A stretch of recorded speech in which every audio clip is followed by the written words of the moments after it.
Hey guys, I hope all is well. I have a different type of video for you today. I'm not going to be playing any drum covers. Now, I called this video how to drill a cracked cymbal. It should actually be called how not to drill a cracked cymbal, because as you'll be able to see as we go along, things didn't quite turn out as well as you might have expected. But then less people will search it and find it, and less people will be able to reach this information. So I just figured, I'll call it how to drill a cracked cymbal, and you'll just see how it goes and what I did. And yeah, let's get to it. Basically what happened is I woke up one day last week and noticed that my China cymbal was cracked. It had a big nasty crack in it. And well, as drummers, we all know that once you have a crack in your cymbal, the only thing it's going to do is expand, and your cymbal's going to get ruined unless you do something about it. And what we should do is you should take a drill and drill out both ends of the crack so that it would keep it from expanding. Now, I don't know physically why this works or how this happens, but I would guess that what it does is just it makes it as though it was a deliberate cutout in the cymbal. So it actually becomes a part of the cymbal structure and not something that would expand over time, when you keep on playing the cymbal and basically hitting it with a stick. It shouldn't get any worse, because that's how it was designed, as if. So that's basically what we do. We take a cracked cymbal and we drill out both ends, hoping it would work. So that's what I set out to do. Basically, you see me here, I'm setting up the rig, which I'm going to use, setting up my clamping table to prepare and drill my cymbal out. Now, don't be stupid, okay? You see I'm wearing long clothes, I'm wearing jeans, and I'm wearing also closed shoes, and I have safety glasses, and I have working gloves, and I have everything I need to do this properly, except knowledge, but we're not talking about this right now. So don't be silly, This is serious stuff. These power tools can really mess you up. Don't do this in shorts and slippers. If you're setting out to do something like this, do it properly, safety-wise. It's better to have an adult supervising you if you're like 13 or 8, Okay, so having said that, basically I had no idea what I'm doing. I just know, I just researched it online a little bit, read in a couple of forums what people do when they have a cracked cymbal, and also my drum teacher told me this: you drill it out, and basically that's what I'm doing. So as you can probably tell, I'm working with a power drill right now, and I can't seem to, the drill bit keeps slipping around on the cymbal. Now this is this is not good, to say the least. I mean, I'm not talking about the aesthetics and leaving marks on it. This is really, I don't really care much about that. The thing is, I couldn't get it to drill a hole through the cymbal. Now, if you have a drill press, that would be a whole other story. That might work out for you. But now I'm trying a different angle, different approach to this, and let's see what happens.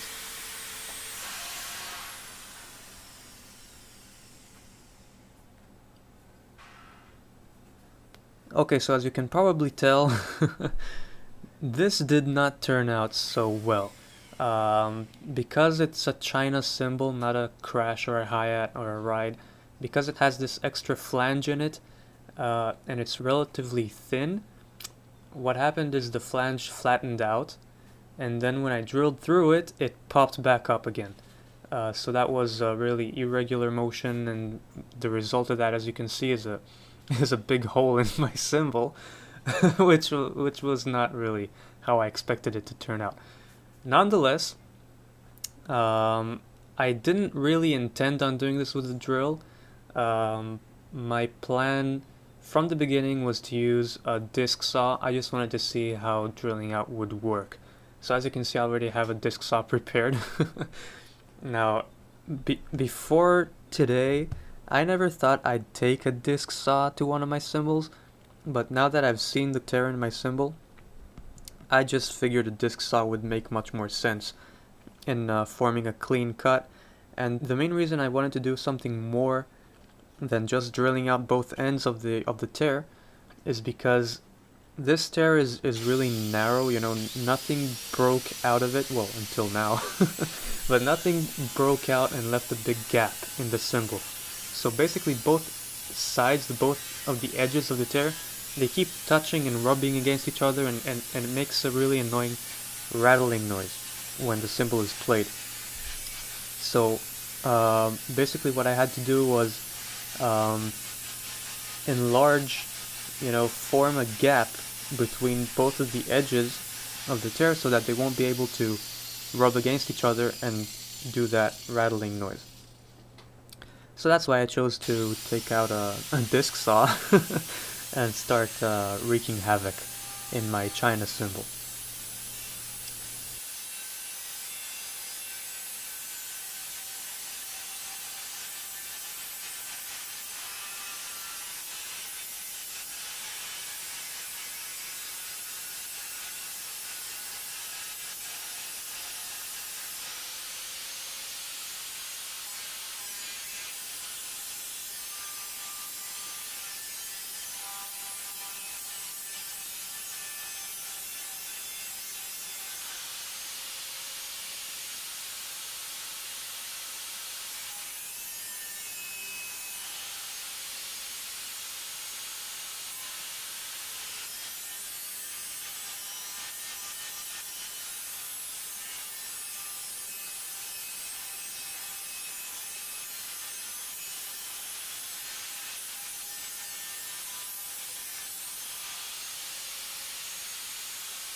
Now, something you want to take in account when you do this is you really need to try and achieve the smoothest edge as you possibly can. Okay, now I don't really know, I don't have any experience with power tools. I'm just, grabbing my dad's tools and doing whatever I think might work. Basically, you want to achieve the smoothest edge as you possibly can, because if you don't, you will actually have microscopic cracks branching out from whatever it is you tried to fix. Okay, so basically you're tearing out material, you're using abrasive discs to cut out stuff, and the result of that is tons and tons and tons of microscopic cracks around the area which you tooled out. And those cracks will obviously expand and grow when the cymbal is being played, and well, that's not good. So you really want to achieve the smoothest edge so it won't have any reason to get worse over time.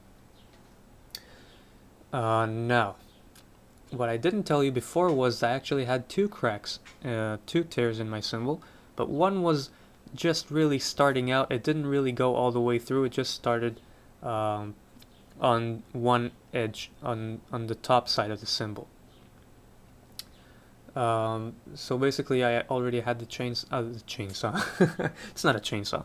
I already had the disc saw in my hand, and I decided, I'm not gonna wait for this tear to develop. I'm just gonna cut it out right now. So that's what I did. And then it turned out to be a really ugly shape, and I thought, what the hell, let's do a little angry smiley face. You know, let's do something a little bit artistic and do another matching kind of cut on the other side. Just for the heck of it, just for fun. As you can probably tell, I don't really have a lot of regard to this cymbal, and the minute I found out it was cracked, I just thought, what the hell, you know, this is trash. I might as well salvage it, you know, do something to keep on using it a little bit more, but in reality, it's not really. I mean, if I left it as it was, it would really rattle, and I won't be able to play it at all. So I do this slight modification, I would call it, and yeah, I could use it a little bit more until it gets really bad. So yeah, as you can see, I don't recommend you doing unnecessary cuts in your cymbals, but what the hell, you know? So yeah, so now I'm just cutting out the extra eye, I would say, the eye of the smiley face, the second eye, and that's basically it. Later on, I'm gonna use a sanding stone to smooth out the edges. Now, what this really did, in reality, what this did was actually, when I worked with the sanding stone, as you'll be able to soon see, is basically it sharpened the edge of the cutout, which I did. Okay, it actually sharpened it, and now in the middle, you know, if you take your hand and put it inside the cutout, you will probably cut yourself. So, you know, I probably shouldn't have used the sanding stone. I probably should have just rounded it off with a disc saw, but I didn't do that. So so yeah, that's another thing you might want to consider instead, because now it's really sharp. I mean, I hope it's smooth, but it's not a dull edge. It's a sharp edge, but it's a smooth, sharp edge. So yeah, that's basically it. Now my china looks really angry, which it should. It's cracked, and then it's it's been handled with a disc saw, so yeah, I would be angry if that was me. And I think it looks pretty cool, and I hope it'll hold, you know. I hope I'll be able to use this cymbal. Obviously the sound, the characteristic is completely different. It's much more trashy, and by removing material, you make a cymbal less loud. So it's not as loud as before, it's more trashy, but you know, it's an accent cymbal to begin with, so it's okay. You can get away with anything. You can't really go wrong. Anything passes when you're dealing with accent cymbals. This is the last footage I'm going to show you of using the sanding stone. It's not really exciting, you get the idea. And soon I'm going to show you some photos of the aftermath of the cymbal on my kit. And I can't say it looks really good, but it's cute, I guess. You know, I can live with it. Obviously I set it up this way for the sake of the photo. I'm not going to play it on this side, I'm going to play it on the other side, which is obviously stronger and less flimsy. Yeah, so that's basically it. I wish you the best of luck, and break the least cymbals you possibly can. But when you do, if you do, I hope this video has been helpful to you in some way, and that's it. So check out my other drum covers up until now if you want to hear what this China cymbal sounded like before I wrecked it. And then my next covers will feature it as it is right now, for the sake of the comparison. So okay, so take care, and see ya.